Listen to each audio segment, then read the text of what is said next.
दर्शकों, एक नेता कैसा होना चाहिए? एक नेता सिर्फ अधिकार जमाने या शासन करने के लिए नहीं पैदा होता है।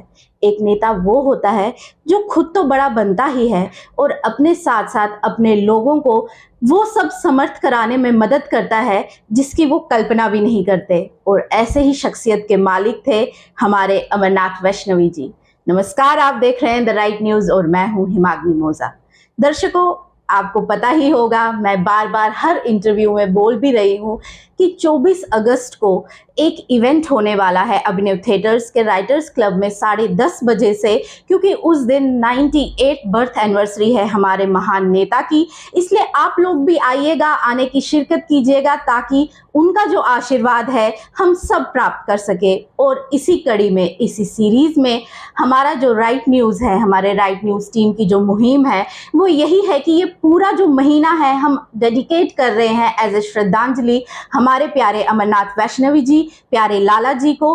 और इसी सीरीज में, इसी कड़ी में आपको ऐसी ऐसी पर्सनालिटी से, ऐसे ऐसे लोगों से मिलाते हैं जो उनके प्रिय हैं, जो उनके साथ काम कर चुके हैं, छोटा बड़ा हो या बच्चा हो, जो भी उनके साथ काम कर चुका है, उनका प्रिय है, उनसे बात करते हैं, उनसे पता करते हैं कि वो किस शख्सियत के मालिक थे, वो क्या थे, उनकी सोच क्या थी, उनका विजन क्या था। और ऐसे ही इसी सीरीज में आज इस पर्सनैलिटी को हमने इस स्टूडियो में आने का न्योता दिया है, वो है डॉक्टर टीके बट साहब जी। बट साहब, सबसे पहले तो आपका स्वागत है द राइट न्यूज में। थैंक यू वेरी मच हिमांगिनी जी। मैं आपका और आपकी द राइट न्यूज़ चैनल का बहुत ही शुक्रगुजार हूँ, अभिनंदन करता हूँ और बहुत ही फ़ख्र से बोलता हूँ कि आप लोगों ने जो आज ये सीरीज़ स्टार्ट की है श्री स्वर्गीय अमरनाथ वैष्णवी जी के बारे में, एक ट्रिब्यूट है उसको, जो 24 अगस्त को उनका 98th जन्म दिवस है। जी जी, हम कुछ ऐसा बड़ा नहीं कर रहे हैं, ये हमारी तरफ से एक श्रद्धांजलि है, क्योंकि उन्होंने हमारी कम्युनिटी के लिए इतना किया है जितना आज तक किसी ने नहीं किया है। उसका कोई दो राय है ही नहीं। बिल्कुल, वो एक महान शख्सियत थी, उसके मुकाबले में उसका कोई रिप्लेस नहीं कर सकता है। जी। बट साहब, जो पहला मेरा सवाल है आपसे वो यही है कि आप उनसे कैसे जुड़े? ये एक समझो एक लंबी कहानी भी है, एक इंस्टेंटल कहानी भी बोल सकता हूँ कि एक ये मैं बेसिकली रहता हूँ नेवा पुलवामा डिस्ट्रिक्ट से मैं हूँ। जी जी। हमें कॉलेज में मैंने एडमिशन लिया एसपी कॉलेज में 73-74 में। तो वहाँ हबकदल में हमने कमरा ले लिया, गाँव से थे तो वहाँ से हम जाते थे जी। फिर जब कॉलेज में जाते हैं तो वहाँ तो यार दोस्त मिल जाते थे, बहुत सारे यार दोस्त मिल गए वहाँ श्रीनगर के भी। तो वहाँ एक दोस्त था, उसका एक मेडिकल शॉप था वहाँ हबकदल में, सफाया, एक सफाया करके नाम थे। कॉलेज जाते थे, घूमते थे, फिरते थे, पर शाम कभी कभी फिर उस दुकान पर बैठते थे, गप्पे शप्पे, स्टूडेंट लाइफ आपको पता ही क्या होता है, बैठते थे। तो एक दिन ऐसे बैठे थे, 4-5 दोस्त थे, उनमें से मेरा एक दोस्त था प्यारलाल पंडिता था, क्रांति कोल था, सतीश मुंशी था, ऐसे थे, शादीलाल तिक्कू था, ऐसे थे, बैठते थे, गप मारते थे। और एक और उसके फादर चलाते थे, फिर शाम को वो भी मेडिकल शॉप चलाते थे। ऐसे बैठे थे, गप्पे करते थे। उधर से आ गए स्वर्गीय टिकलाल टपलू जी, उसी मेडिकल शॉप पर। उसने हमें देखा तो उसने बोला, क्या आप तो धर्म दे इशू कराए इतन पगा सो प्रारण अखाड़ा बिल्डिंग हो जाओ। तो हमने उसको ऐसे ही जोक दिया, जोक समझाया, क्योंकि वो बड़े तेज तरार थे, उसका दहाड़ा भी था। मैं वेट कर रहा हूँ, अब आना कल, है ना, यही हो ना। अच्छा। तो दूसरे दिन इस शादीलाल को हम तो गाँव के थे, हमें पता ही नहीं अखाड़ा कहाँ है क्या है। शादीलाल को आगे से नहीं जाएंगे, स्वर्गीय टिकलाल टपलू ने बोल दिया है कि वो गुस्सा करेंगे, हम जाएंगे।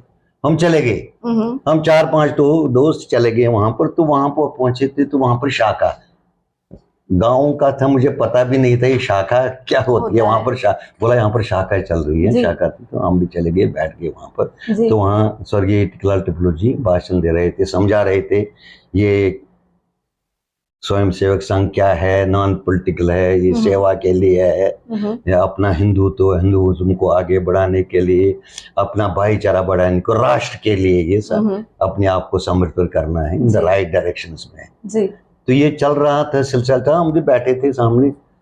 तो इतने में एक ने बोल दिया, स्वर्गीय क्लर्क को, लाला जी आ गया। हमने समझा कि पता नहीं कौन लाला जी, मेरे साथ बैठा था ये शायद, उसने बोला जयकारा जयकारा। अच्छा।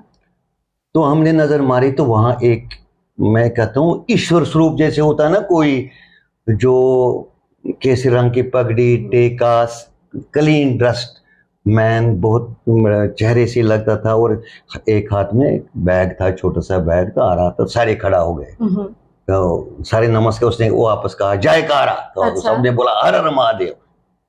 हमने भी बोला कि हम नए थे उसमें। तो फिर उसने संभाला वहां पर, फिर उसने भाषण, जब उसने स्टार्ट किया, पहले उसने बोला कि आज मेरे नए बच्चे, नए बेटे भी आए हैं यहाँ पर। तो हम थोड़ा, मैंने कहा यार इसकी नजर कैसी पड़ गई उसको, हमने पहचाना, अब मेरे नए बच्चे भी आए हैं यहाँ पर आज, अच्छी बात है, खुशी हो गई यार। तो फिर उसने, उसके मुंह से जब भी अपनी आवाज निकलती थी, जैसे कि ना जो मिठास होती है ना, तो प्रेम भाव वाली, अपनापन जैसा, तो जब उसने वो उस बारे में बोल दिया, ये राष्ट्र संघ क्या है, राष्ट्रवादी क्या है, राष्ट्र क्या है, तो मोहित से हम हो गया। देखिए यार ये कितना, क्योंकि हम समझो क्या, हम गांवों से निकले थे, शहर में आए थे, मैं अपने बोलता हूँ, ये कितना और तेज कितना था इसके वो माथे पर, इसकी आंखों में कितनी चमक थी, और उसके बोलने का तरीका नरम दिल से, आहिस्ता आहिस्ता, लेकिन टू द पॉइंट, इतना बड़ी कितना अच्छी बात है बोलता था। तो जैसे ना मोहित हो गए हमने, यार हम कहाँ थे अभी, हमें पता नहीं था जी। फिर हम आते जाते रहे, उनके साथ बढ़ता गया तो आते जाते थे। हालांकि रेगुलर नहीं जाते थे, क्योंकि कॉलेज भी जाना पड़ता था, काम पे, लेकिन जाते थे। उसमें वो सतीश मुंशी, कभी कभी अशोक कंगन भी होते थे, हमारे साथ ही रहे, वो भी आते थे, या शायद लत्ते को पीछे पड़ते थे, नहीं चलना है तो चलते थे। वहाँ पैरेलल पिंड था, वो भी गाँव का ही था, मुरन इलाके का, तो वो भी आते थे, तो बैठते थे। लेकिन अलग सी सोच पैदा हो गई है हमें, क्योंकि हमें पता ही नहीं था कि हम क्या होने चाहिए, कैसे चलने चाहिए, क्या करना चाहिए। एक रास्ता दिखाया उन्होंने, एक रास्ता, एक ने दिशा दिया, आपने राइट दिशा दी उन्होंने। बट साहब अभी आपने बात की कि जब उन्होंने आपको देखा तो वो बहुत खुश हुए, उन्होंने बोला मेरे और बच्चे आ गए। तो कभी अगर कम्युनिटी का कोई बच्चा गलती से या जानबूझ के कोई गलती कर दे, या ऐसे, तो वो कैसे रास्ता दिखाते थे, या वो सबके सामने उसकी गलती का प्रदर्शन करते थे, कि प्यार से अलग से जाके नहीं, वो अलग ही शख्सियत थी। वो बहुत प्यार से, मिठास से समझाते थे। ये भी नहीं, पब्लिक में नहीं, समझाते थे, अपने साथ बिठाते थे कि क्या अच्छा क्या है, बुरा क्या है, कैसे चलना चाहिए। और राष्ट्रगान ज्यादा देते थे, अपने माता पिता के तरफ कैसे रहना चाहिए, अपने भाई बहनों के लिए कैसे रहना चाहिए, और आगे कैसे, और सही रास्ता दिखाते थे। उसकी अलग ही सोच थी। तो दर्शकों, देखा आपने आजकल के जो लोग हैं वो क्यों हमारे नेताजी से इतने अलग है। क्योंकि क्या होता है ना कि हमारे कम्युनिटी के किसी बच्चे से गलती हो जाए, चाहे जानबूझ के हो जाए या चाहे गलती से वो गलती कर दे, तो उसकी जो गलती है हम एकदम से हाईलाइट करते हैं। हम ये नहीं सोचते कि उस बच्चे पे क्या गुजरेगी। उसको प्यार से समझाया भी जा सकता है, उसको प्यार से दिखाया भी जा सकता है कि ये गलती तेरे से हुई है, ये रास्ता चुनिए। मगर आजकल के लोगों में वो शायद वो विजन ही नहीं है हमारे इस नेता जितना, जो अमरनाथ वैष्णवी जी का था। तभी तो वो सबसे अलग थे। फिर मैं बताऊंगा, जब उसके साथ सिलसिला जारी रहा, फिर हम शीतलनाथ भी जाते थे। शीतलनाथ वहां पर सनातन धर्म योग सभा का ऑफिस था वहां पर, तो वहां भी जाते थे। तो फिर क्लोजनेस आ गई उनको, क्योंकि उनसे कुछ हासिल ही होता था, कुछ तो मिलता ही था, कुछ नई दिशा, नया सोच मिलता ही था, रोज नया कुछ सोचने को मिलता था। और रेगुलरली वो आते थे और बोलते थे कि हमें कैसे चलना था, क्योंकि वो एक डेडिकेटेड रिफॉर्मिस्ट जिसको बोलते, एक रिफॉर्मिस्ट था और डेडिकेटेड वर्कर था। सचमुच ना कम्युनिटी की उसको, इसको उतना दिल से दर्द, प्यार, कम्युनिटी का वही वही था उसके साथ। हालांकि उसके लिए उसको हालांकि मैंने सुना कि उस वक्त हम छोटे थे, जब हम उनसे मिलते थे वो अपनी कहानियां बताते थे कि जब वो परमेश्वरी का गुस्सा हुआ, जब उसने कहा कितनी अच्छा, लड़ी है उस अच्छा, मसले में, या फिर उसके लिए उसको सजा कितनी लद्दाख ट्रांसफर करना पड़ा। और वहां भी वो चुप कर नहीं बैठे, वहां पर वो बुद्धिस्ट ट्रांसफॉर्म हो रहे थे कि वहां पर उसने वो शाखा चलाई, उनको रोक दिया, अपना योगदान दिया और वहां पर बुद्धिस्ट को खड़ा कर दिया। और हमसे उनको वो प्यारा हो गया, इतने उसने काम, जहां जहां भी वो जाते थे, जहां जहां भी उसकी पोस्टिंग होती, क्योंकि उसको एक जगह रहने नहीं देते, क्योंकि वो राष्ट्र का काम करते थे कि किसी को पछता नहीं था ये। तो उसके लिए उसको कभी उधर कभी, लेकिन वो बैठता नहीं था जी। मैंने डटे रहते। और राष्ट्रवादी इतना था कि एक दिन मैंने पढ़ा है कि यही 15 अगस्त से 26 जनवरी का एक परेड चल रहा था, तो वहां एक बच्चे ने उल्टा राष्ट्रीय झंडा रखा था, तो वो दौड़ के आ गया, तो उसको उसने सीधा कर दिया कि नजर कितनी जान के, हालांकि इतने बड़े अफसर थे वहां पर, बहुत सारे लोग थे, लेकिन इसी को क्यों नजर पड़ गई, यही आ गए, इसने उस झंडे को ठीक कर दे। ये उसमें राष्ट्रवादी थी, ये उसमें राष्ट्र के और प्यार था, इतना था उसमें। लेकिन फिर मैं बताऊंगा कि फिर ये सिलसिला चलता रहा, लेकिन उसके साथ मैंने कनेक्शन नहीं छोड़ा। अच्छा। जब मुझे फिर सिलेक्शन हो गई, मैं ट्रेनिंग करने के लिए बिहार पटना चला गया। अच्छा, ठीक। तो फिर भी मैं उसके साथ कांटेक्ट्स में रहा। कैसे आप? मैं चिट्ठियां, मैंने उसको एक बार मैंने कोशिश करा कि मैं चिट्ठी लिखूं शीतलनाथ दफ्तर के नाम पर, सनातन योग सभा शीतल, लेकिन मुझे जवाब आ गया, फिर बोला उसने इस एड्रेस पर। मुझे क्या है, हर चिट्ठी का जवाब देते थे वो? हाँ, एक मैं चिट्ठी लेता, अगर एक चिट्ठी का तो दूसरे का जवाब देते, और पहले चाहता था आप ठीक हो, अच्छा, अच्छी तरह चलते हो, कोई डिफिकल्टी तो नहीं है, ये देखो ना कितना उसका, हालांकि पहचान हुई थी थोड़ी सी, लेकिन इतना अपनापन उसने देखा, ये थी उसमें, ये था उसका बड़ापन। लेकिन बात किस्मत थी, बचपना था, उतनी मैच्योर नहीं थी, ये नहीं पता था कि त्रासदी हो जाएगी, हमें कश्मीर से भगा देंगे, हम विस्थापित बन जाएंगे। नहीं तो अगर वो एक धरोहर थी, जो मैं क्या कुछ तो मैंने वहां ही छोड़ दी, to be frank with you, कुछ जो मैंने साथ लाई, वो जब भगाया गया हमें, तो हमें कहीं चप्पल भी हाथ में नहीं आई, तो ऐसे भाग गए जो हमारे साथ पैन इस्लामिक फंडामेंटल्स नहीं, या वहाँ के, उन्होंने हमें वहाँ से भगा दिया। वो तो आया है सबों को। उसके बाद फिर दूसरी बात में, जब मैं 83 में मैंने ज्वाइन किया, तो मैं पहले उसी के पास गया। अच्छा। उससे आशीर्वाद ले लिया मैंने ज्वाइन किया। उसके बाद उसके साथ अब ड्यूटी दूर दूर तक होती थी, तो मौका नहीं मिलता था। लेकिन फिर 86 में जब त्रासदी हो गई अनंतनाग में, उसका इम्पैक्ट जो पुलवामा में, जो मैंने बोला ना, मैं एक एग्जांपल बनाऊंगा, ये शाखा हमने फिर वहाँ अपने इलाके में, क्योंकि पुलवामा एक अनंतनाग के साथ थोड़ा था श्रीनगर वालों के, लेकिन इस सनातन दो योग सभा के साथ, लेकिन पुलवामा थोड़ा डिस्कनेक्टेड ही था। लेकिन हमने कनेक्ट किया, हमने ऐसे कनेक्ट किया कि वहां पर एक हमारे वहाँ नजदीक गांव है सिरुन मंगामा, अच्छा, सिरुन मंगामा नाम था, वहां पर हमने एक शाखा बनाई। वहां पर एक बड़ा डेडिकेटेड था वो स्वर्गीय पंडित काशीनाथ जी, बहुत डेडिकेटेड वर्कर था, तो उसने वहां पर एक शाखा बनाई। और मंगामा में उस शाखा पर हमें ऐसे बोलते थे, जब हम अपने गांव आते थे, हफ्ते के बाद 10 दिन के बाद वहां जाते थे शाखा में, तो वहां हमें गांव वाले बोले जन सिंह भट्ट आई जन सिंह भट्ट, हमें जन सिंह का नाम।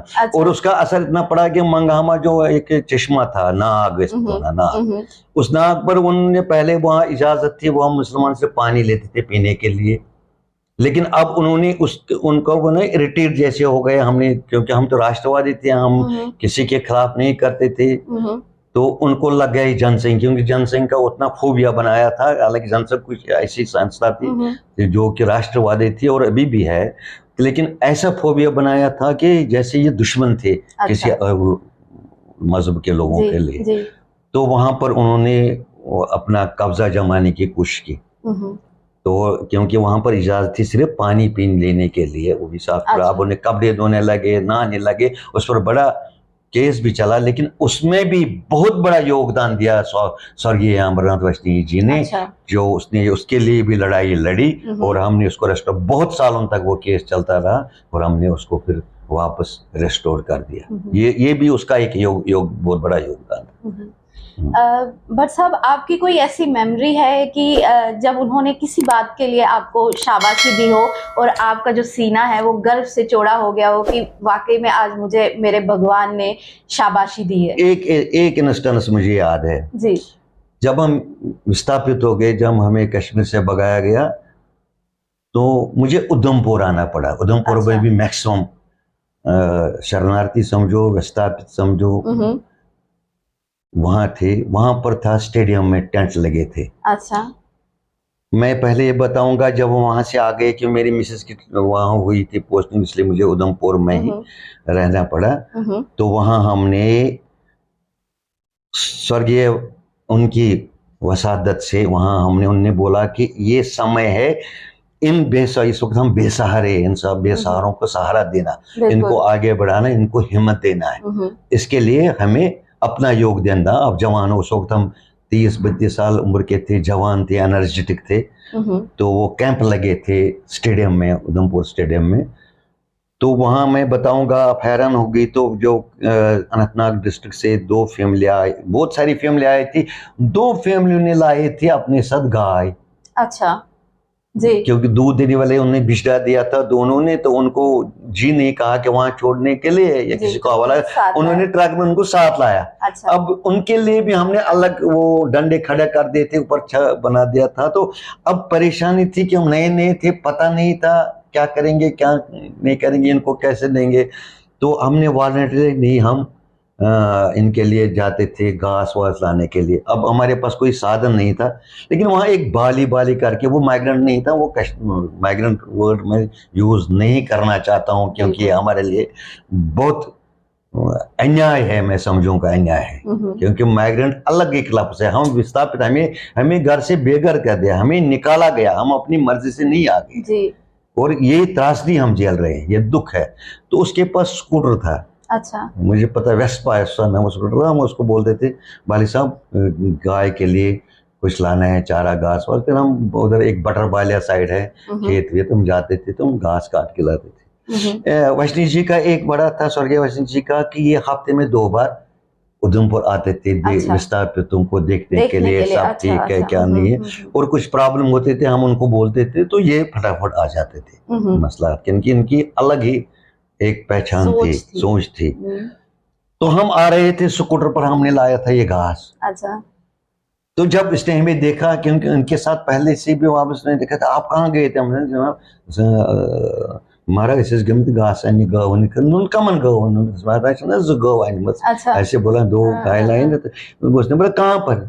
तो ये हमारे साथ आ गए। तो ये आगे जहाँ पर हमने वो बांधी थी ना उन्होंने, तो वहां पर ये इनके साथ था उस वक्त स्वर्गीय हीरालाल चाचा जी और जनरल BM दर थे यहाँ। जनरल BM दर नहीं जानते होंगे आप, चाहे वो भी स्वर्गवास हो गए, इनके साथ थे। तो ये बैठ गया इस गाय के सामने। अब यकीन नहीं करो, मैं कहता हूँ कि मैं उस वक्त हैरान हो गया। तो ये इस गाय ने इसकी तरफ देखा, जैसे देखते ना। अच्छा। और इसने आवाज मारी, इसने टांग देवांगा, टांग, जैसे इसका कोई अपना था। अच्छा। तो ऐसे हम देख रहे थे जनरल भरत साहब और ये स्वर्गीय दर साहब और ये स्वर्गीय हीरालाल चाचा जी और हम थे, बाल था, मैं था, और था एक ऋषि साहब नाम था, एक ऋषि था, थे वहाँ पर।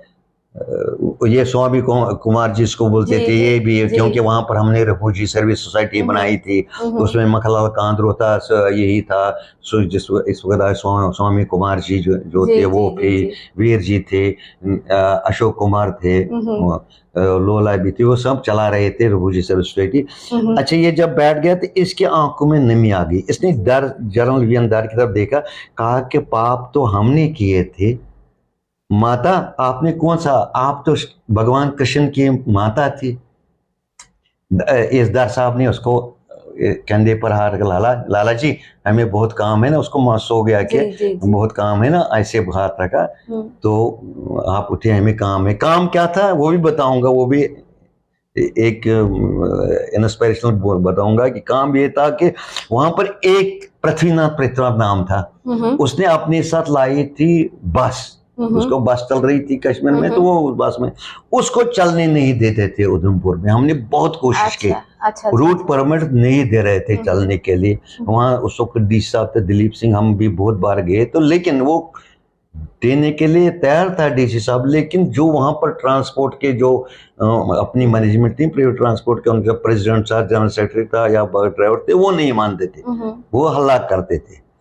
तो जानदार साहब ने हमें डीसी साहब से मिलना है उस पृथ्वीनाथ के लिए। पृथ्वीनाथ की गाड़ी थी, क्योंकि वो बेचारा भर रहा था वो लोन, तो गाड़ी बैठी थी इसलिए वो रो रहा था। तो हम चले गए डीसी साहब ने बुलाया उनको। अब यकीन नहीं करोगे, 4 बंदे आ गए वो ट्रांसपोर्ट के। हम अंदर बैठे थे डीसी साहब के ऑफिस में, ये स्वर्गीय हीरालाल चट्टाचार्य जनरल भी अंदर था, और ये स्वर्गीय अमरा जीवश्नी थी, मैं था, अशोक कुमार रैना था, और ये क्या टी.एच. कृष्ण बोनी था, हम उनके साथ गए थे। तो जब वो अंदर आ गया तो उसको नजर पड़ गई स्वर्गीय अमरनाथ वैष्णव जी पर, जो ये ट्रांसपोर्टर जो प्रेसिडेंट था। ये आ गए, पंडित जी नमस्कार, तो इसके पैर छूने लगा। मैं आप कैसे है? उसने बोला कि ऐसी बात है जनाब, आप तो मेरे गुरु है, आप जो बोलोगे हम क्या। आप कोई मानता नहीं था। इसका देखो कि इम्पैक्ट कितना था कि यहाँ के लोग भी कितना मानते थे इनको। क्या था इनमें, या तो भगवान की शक्ति थी उनमें या कुछ था। तो वो आगे उसने कहा कि डीसी साहब ने फिर बोल दिया कि फिर ये करेगा ऑपरेट बस को। बोला कि हाँ सर, मैं इनसे बात करूंगा, ज्यादा नहीं, उसको हम गड्डी से सालियान तालाब तक दिन में ये तीन चक्कर आने 3 चक्कर जाने के देंगे उसको। ये समझो कि अब बोल रहे थे क्या मेमोरी है। जब वो घास उसको गाय को घास डालने गए तो इसने मेरे कंधे पर हाथ रखा और मेरे माथे को चूमा। अच्छा। हाँ, बोला कि बस ऐसे ही जवान चाहे जो इन नजब कश पट वो नजबान ध्योन तहस तय। है ना, ये मेरे लिए एक इंस्पिरेशनल गर्व की बात। ये इंस्टेंस है। बिल्कुल। फिर आपको पता है कि फिर यहाँ पर वो कितना अपने बच्चों के लिए एजुकेशन की तरफ उसका बहुत ध्यान था। वो सिर्फ बोलते थे कि नहीं, मुझे किस चिंता नहीं है, मुझे अपने बच्चों की भविष्य की चिंता है। दिन रात वो घूमते रहते थे, घर घर जाते थे, अफसरों को मिलते थे, लड़ाइयाँ भी करते, हालांकि प्यार से करते थे। वो डंडा नहीं होता है, डंडा उसके लिए हीरालाल चट्टा बहुत वोकल थे, गुस्सा करने वाले थे, लेकिन जितना ये प्यार से काम कराते थे उतने उन डंडों से इतने हालांकि कभी कभी ऐसा भी होता था कि बहुत सारे डंडे भी पड़ गए हैं उन हालातों में, लेकिन हमने हम मुड़े नहीं हटे, पीछे नहीं रहे। और लेकिन इसको चिंता रहती थी हर एक चीज की, घर घर की चिंता थी, कहीं पर शादी, कहीं पर दुख, कहीं पर कुछ हो। एक इंसिडेंट भी कुछ ऐसा था ना कि कहीं किसी इवेंट में ये लेट हो गए थे। हाँ, तो क्या मैं बताऊंगा। ये 2002 की बात है, शायद 2002-2003 की बात है कि होम मिनिस्टर आए थे दिल्ली से, मीटिंग थी, उन्होंने बुलाई थी मीटिंग हमारी अमरनाथ वैष्णव के नेतृत्व में। तो यहाँ तालाब तलो में गेस्ट हाउस में वहां पर मीटिंग थी। तो मीटिंग 11 बजे मीटिंग थी, तो सारे आए थे, डिविजनल कमिश्नर आया था, चीफ सेक्रेटरी आए थे, रिलीफ कमिश्नर आए थे, डीजी आए थे, सारी मीटिंग आए थे। तो वो जब होम सेक्रेटरी आ गए तो अंदर आते उनने बोला कि वो पगड़ी वाले पंडित जी कहाँ है। अच्छा। तो उनने बोला, डिविजनल कमिश्नर ने बोला कि वो सर अभी नहीं आए। तो फिर कौन सी मीटिंग, उसको आने दो। मतलब जब तक वो नहीं आएंगे मीटिंग कैसे होगी। मुझे पगड़ी वाले पंडित जी से मिलना, पंडित से मीटिंग करनी। हालांकि हम सारे ये देखो हर जगह था। अच्छा, 10-15 मिनट आ गए तो स्वर्गीय अमरनाथ वैष्णव जी आ गए मीटिंग में जी। वो मीटिंग में आ गए तो आप बिलीव नहीं करोगे, सारे खड़ा हो गए। वो जो होम सेक्रेटरी आए वो आ गए, वो भी खड़ा हो गए। तो फिर डिविजनल बोला कि सारा मीटिंग आपने थोड़ा लेट किया। तो उसने बोला कि लेट नहीं होता तो वो क्या, मेरे कम्युनिटी उसने बोला उसको भाई, मेरे भाई कम्युनिटी का भाई गुजर गया था, मुझे पहले उसका ध्यान रखना था कि मुझे मीटिंग की पड़ी थी, इसलिए अच्छा, मतलब कि कम्युनिटी का गुजर गया था, मुट्ठी वो में भाई समझ रहे थे। भाई समझ रहे, वो पहले वाह, वहां गया था, उसको वहां जब निकला तब यहाँ मीटिंग। एक बार मैं बताऊंगा, मैं एक इंस्टेंस बताता हूँ। ये राम नवमी थी, यहाँ पर्वत में है ना ये मंदिर हमारा, जी जी जी जी, चक्रेश्वर मंदिर है ना, तो वहां पर नवमी के दिन तो ये बैठा था, ये जल्दी जल्दी खाना खा रहा है, मतलब कि आंखों में से आंसू निकले, तो इसने मुझे ऐसे हाथ से इधर आ जाऊं, मैं वही मार क्या हमारा दिल दोनों सुशा स्कूटर से मैं आन मारा क्या दिल दोनों, ये जल्दी जल्दी उठ गया तो हाथ धो लिया पाक में से मैं खोतमारा गसन दोन पाक पाक मुट्ठी कैंपस स्टेशन हम यहाँ उस मीटिंग 10 बजे उनके ना बजे 8:30 का, तो वहाँ गाड़ी वेट कर रही थी उसकी। अच्छा, मतलब कि बता रोटी कैसे खाई उतनी जल्दी जल्दी जल्दी जल्दी में, वहां भी अपना नेतृत्व दिखाया, वहां भी अपनी प्रेजेंस दिखाई, और यहाँ कम्युनिटी के लिए खड़े रहे। ये थी उसमें, ये इतनी बड़ी जितना भी कहेंगे बड़ी बड़ी किताबें बन जाएंगी, जो इंस्टेंसेस उसने कम्युनिटी के लिए किया। सच में मतलब जो जितना भी हम कहें उतना कम, मुझे लगता है कि हम बहुत कम कर रहे हैं उनको श्रद्धांजलि देने के लिए। मैं सच में, जब आप बात कर रहे हैं, जब अलग अलग लोगों से जब मैं बात कर रही हूँ, उनके बारे में और जान रही हूँ, मुझे हैरानी होती है कि कैसे इंसान थे ये। मैं युवक सभा में के भी साथ भी रहा हूँ, मैं ये पता होगा कि मैं 2015 से 2020 तक जनरल सेक्रेटरी भी रहा हूँ ऑल स्टेट कश्मीर पंडित कॉन्फ्रेंस का। जब मैं पन्ने वहां पर उस पीरियड में देखता था कि वैष्णव जी का काम क्या था, कैसे उसने अच्छा इंसान और कौन हो सकता है हमें बताने के लिए कि उन्होंने क्या क्या काम किया है। तो देखा कि मैंने human rights, national human rights के साथ कितनी लड़ाइयाँ लड़ी है उसने, गवर्नमेंट के साथ कितनी लड़ाई लड़ी है, कंटैक्ट्स होम प्राइम मिनिस्टर के साथ चिट्ठियाँ कैसे क्या लिखते थे, क्या करते थे, इंस्पिरेशन मिलती थी, सीख मिल जाती थी कि यार ऐसे। आई डोंट थिंक कि अभी तक तो कोई पैदा नहीं हुआ है उसके मुकाबले में जी। आपने भी अपने बच्चों को बताया है इनके बारे में कि ये कैसे नेता थे?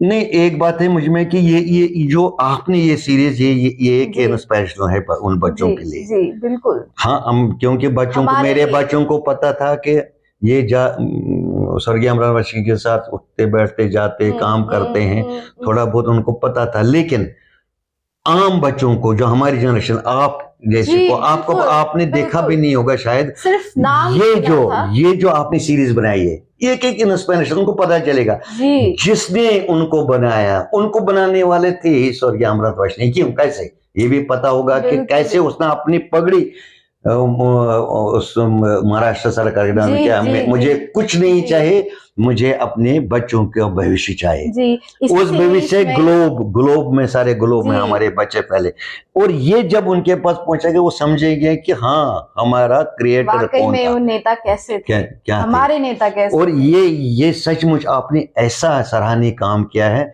जितनी भी तारीफ करेंगे उतनी भी कम है। बहुत बहुत बढ़िया किया, शुक्रिया। एक बात ये कहते हैं कि हजारों साल नरगिस अपनी बेनूरी पर होती है, बड़ी मुश्किल से होता है चमन में दीदवर पैदा। मतलब कि ऐसे लोग हजारों सालों में, डिकेड्स में पैदा होते हैं, और वो कम्युनिटी कितनी खुशकिस्मत होती है जिस कम्युनिटी में ऐसे महान पुरुष जो अपने आप को निछावर करते हैं कम्युनिटी के लिए, अपने आप को आयतन रखते हैं कम्युनिटी के लिए, कम्युनिटी को आगे बढ़ाने के अपने नेतृत्व में कैसे इसने अपनी कम्युनिटी की अपनी जान दी, मरते दम तक सुबह से शाम हमेशा कम्युनिटी के साथ वो रहते रहे। वाह, शुक्रिया भट्ट साहब अपना इतना कीमती समय देने के लिए। अगर मैं कह रही हूँ, इस जो कड़ी है, ये सीरीज है, इसमें जितने भी लोग आए ना, उनके पास, सबके पास अलग अलग कहानियां, और इतनी कहानियां हैं कि अगर हम लगातार भी बैठे ना वो कहानियां सुनने में, तो ये पूरा महीना क्या, ये पूरा साल कम हो जाएगा, इतनी कहानियां हैं उनके पास। पर समय की भी एक समय सीमा होती है, तो उसी वजह से शुक्रिया, आपने इतना कीमती समय दिया, हमें बताया कि हमारे जो नेताजी थे वो कैसे थे, क्या काम, कैसा काम किया था उन्होंने। तो दर्शकों, ये थे डॉक्टर टी.के. भट्ट साहब जी, जो जनरल सेक्रेटरी रहे 2015 से 2020 तक। और मुझे नहीं लगता इनसे अच्छा कोई आदमी या इंसान होगा जो हमें वैष्णवी जी के बारे में बताए। द राइट न्यूज़ की ये मुहिम है कि ये पूरा जो महीना है ये हम हमारे प्यारे अमरनाथ वैष्णवी जी को, हमारे प्यारे नेता हमारे लाला जी को डेडिकेट कर रहे हैं एज ए श्रद्धांजलि। और इसी के साथ साथ मैं आपको फिर से याद दिला दूं कि 24 अगस्त को 98 बर्थ एनिवर्सरी है हमारे नेताजी की। राइटर्स क्लब में अभिनव थिएटर में 10:30 बजे से, तो प्लीज आइएगा, हम भी आएंगे और हम लाला जी का जो है वो आशीर्वाद भी प्राप्त करेंगे। और सबसे बड़ी बात, इस सीरीज की वजह से ना सिर्फ मुझे, हमारे कम्युनिटी को और हमारे कम्युनिटी के बच्चों को पता चल रहा है कि हमारे नेताजी ने कितना काम किया है। हम यहाँ तक खड़े हैं आज सिर्फ उनकी वजह से, सिर्फ उनकी बदौलत है। ऐसी शख्सियत के मालिक थे हमारे अमरनाथ वैष्णवी जी। और मैं पेरेंट्स से भी रिक्वेस्ट करूंगी कि ऐसे ही हमारे नेता जो हैं इसके बारे में अपने बच्चों को बताइए कि उन्होंने क्या काम किया है, उन्होंने कैसे अपनी कम्युनिटी को स्टैंड करवाया अपने पैरों पे, और वो किस शख्सियत के मालिक थे। इसी के साथ मुझे दीजिए इजाजत। बने रहे द राइट न्यूज़ पे, लाइक कीजिए, सब्सक्राइब कीजिए, शेयर कीजिए। और एक और बात, जयकारा हर हर महादेव।